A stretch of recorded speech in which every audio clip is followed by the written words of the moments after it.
Oui, il n'y avait pas eu des armements en Côte d'Ivoire. Alors, pourquoi est-ce que Laurent Gbagbo accepte d'aller à des élections dans ces conditions? Pourquoi? On va nous dire, oui, il y a eu la pression sur lui. Oui, d'accord. Aujourd'hui, la pression qu'il a sur ses épaules est plus importante que celle qu'il avait à la veille de ces élections. Mais aujourd'hui, il est là, non, il résiste. Alors pourquoi est-ce qu'il a accepté d'organiser des élections dans un contexte où les rebelles n'ont pas désarmé? Pourquoi? Tout simplement parce qu'il faut être honnête. Laurent Gbagbo n'a jamais voulu organiser ces élections. Honnêtement. Parce qu'effectivement, il a des raisons de ne pas le faire. Hein? Les rebelles n'ont pas désarmé. Donc, le pays étant tout partitionné, hein, son gouvernement n'avait pas de contrôle sur l'autre partie du territoire. Donc, il ne pouvait pas organiser les élections. Mais qu'est-ce qui a décidé Laurent Gbagbo d'organiser ces élections? C'est les sondages, deux instituts de sondage français, qui ont dit à Gbagbo qu'à tous les coups, il gagnera. Qu'il gagnera à tous les coups. D'ailleurs, il gagnera au premier tour. C'est ça qui a décidé Laurent Gbagbo d'aller à ces élections. Il faut dire la vérité. Pour autant, je ne suis pas d'accord, je ne peux jamais d'accord qu'on monte une mission soi-disant humanitaire pour aller assassiner Laurent Gbagbo. Mais nous devons dire les faits tels qu'ils sont. Et Laurent Gbagbo aujourd'hui, en tant que tel, ben, il a une posture qui aujourd'hui en Afrique ben, l'arrange bien. Parce que sur un continent où on a 53 soi-disant dirigeants qui sont totalement couchés, obséquieux, ben, avoir quelqu'un qui dit non, qui dit que je ne vais pas au 14 juillet, je ne vais pas au défilé, je ne réponds pas aux convocations, qui dit parfois que la Côte d'Ivoire n'est pas une sous-préfecture de la France, ben, c'est bien. Ça a de la résonance dans une certaine couche de la population en Afrique. C'est bien. Mais ça ne règle aucun problème. Puisque Laurent Gbagbo lui-même est aussi dans des contradictions énormes. Il est dans des contradictions énormes. La première des contradictions, c'est laquelle? C'est que ce monsieur, au moment où il tient ce discours anti-impérialiste, anti-français, anti-ceci et tout ça, ben les Français vont le voir tous les jours. Hein, les gens du PS. Mais qu'est-ce que c'est que ça? Donc la gauche serait mieux que la droite en France? Or, on a vu que Mitterrand était passé au pouvoir, son passage n'a rien apporté à l'Afrique. Donc, les Guy Laberty sont toujours avec Laurent Gbagbo. Tous les avocats aujourd'hui qui le soutiennent, qui le défendent, je rappelle à l'assistance que Maître Vergès hein, est celui qui a défendu Bongo, Idriss Déby et Sassou Nguesso contre François-Xavier Verschaff de survie hein, dans l'affaire Elf. Voilà. Et c'est lui qui va défendre Laurent Gbagbo aujourd'hui. Donc il n'y a pas de juriste en Côte d'Ivoire qui puisse défendre les intérêts de Laurent Gbagbo. C'est ça qu'on nous présente comme un anticolonialiste farouche, un indépendantiste africain, nationaliste. Oui, c'est bien. C'est bien quand on dit que je ne vais pas au 14 juillet, c'est bien. Sauf que, on le voit, Laurent Gbagbo lui-même, lors de la campagne électorale, avait dit, testo, que les mêmes qui disent à Ouattara de tout faire pour gagner et qui vont le soutenir, les mêmes m'ont aussi dit de tout faire pour gagner et que dans les coulisses, ils vont me soutenir. C'est ce qu'il a dit. Vous allez sur Internet, vous allez trouver ces propos aujourd'hui. Hein? Sur la RTI, tous les Français qui défilent, hein, qui viennent soi-disant, qui sont anti-impérialistes, anti-colonialistes, qui soutiennent Laurent Gbagbo, ils viennent, ils prennent des tonnes de francs CFA, ils s'en vont, ben ils rigolent. Hein? Roland Dumas, hein?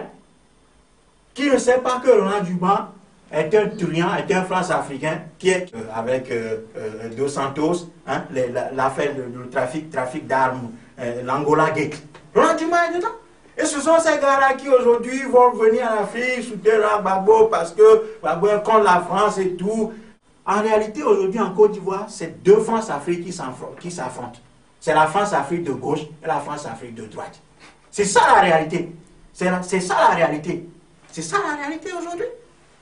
Gbagbo va en boîte de nuit avec Jack Lang. Michel Rocard était passé à Abidjan à la veille des élections. Tous ces gars-là sont passés, plein d'argent, chez lui. Hein?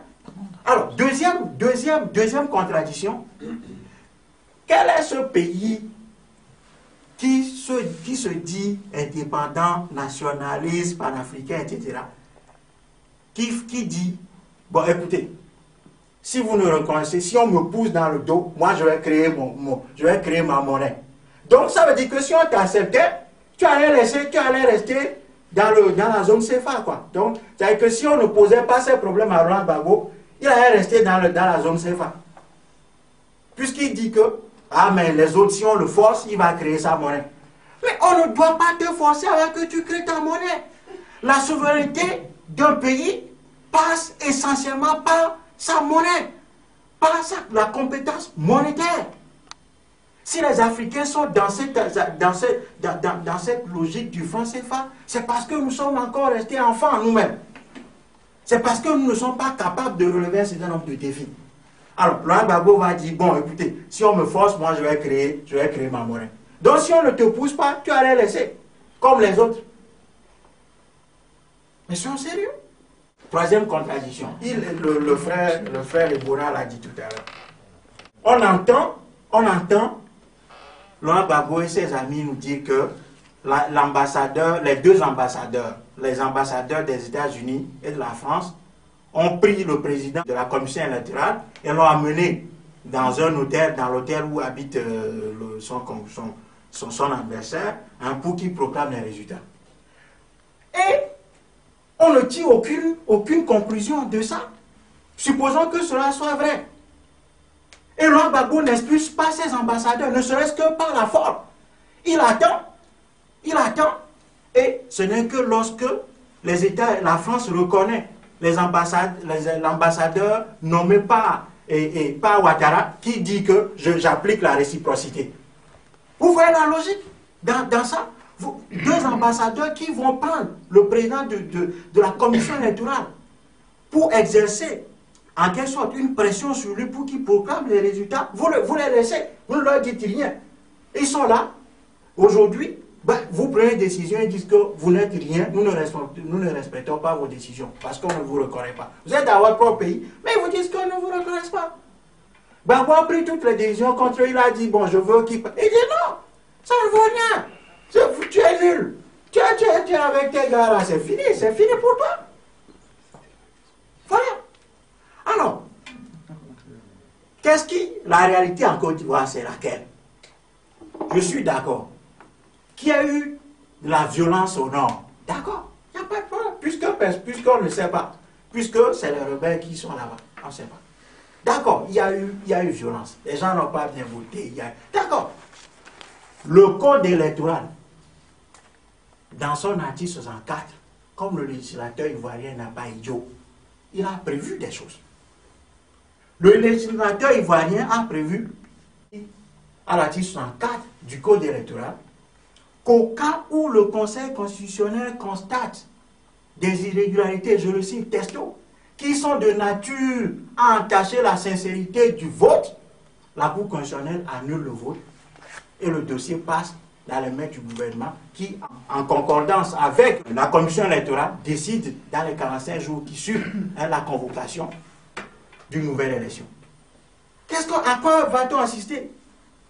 Le Conseil constitutionnel va annuler des régions équivalent à 600 000 voix et proclame Laurent Gbagbo élu. C'est quoi ça? C'est que c'est ça qu'on appelle... Écoutez, bon, moi je veux bien qu'on soit anti-machin. Oui, d'accord, moi je suis le premier à appeler les Africains à haïr ceux qui leur font du mal. Ça veut dire que, voilà, je ne suis pas le dernier des idiots. Mais, ce qui s'est fait en Côte d'Ivoire, pour moi, c'est anormal. Si la Cour constitutionnelle constate qu'il y a une fraude, qu'il y a des fraudes en Côte d'Ivoire, sa mission c'était d'annuler les élections. On n'annule pas une partie des élections, et on confirme Gbagbo président, et maintenant Gbagbo va contrôler. Mais c'est quoi ça? On sort d'une guerre Donc Laurent Gbagbo contrôle. Donc il y a le président Laurent Gbagbo est élu par un certain nombre d'Ivoiriens et les autres. Non. Ce qui confirme en fait tout ce que les gens là disaient depuis que Laurent Gbagbo exclut le Nord.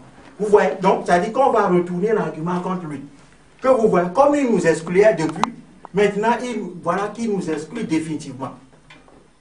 Je ne suis pas d'accord sur cette explication, mais politiquement, ça se comprend, puisque nous sommes en politique. Voilà. Donc, c'est à ça qu'on assiste aujourd'hui en Côte d'Ivoire. C'est à ça qu'on assiste aujourd'hui en Côte d'Ivoire.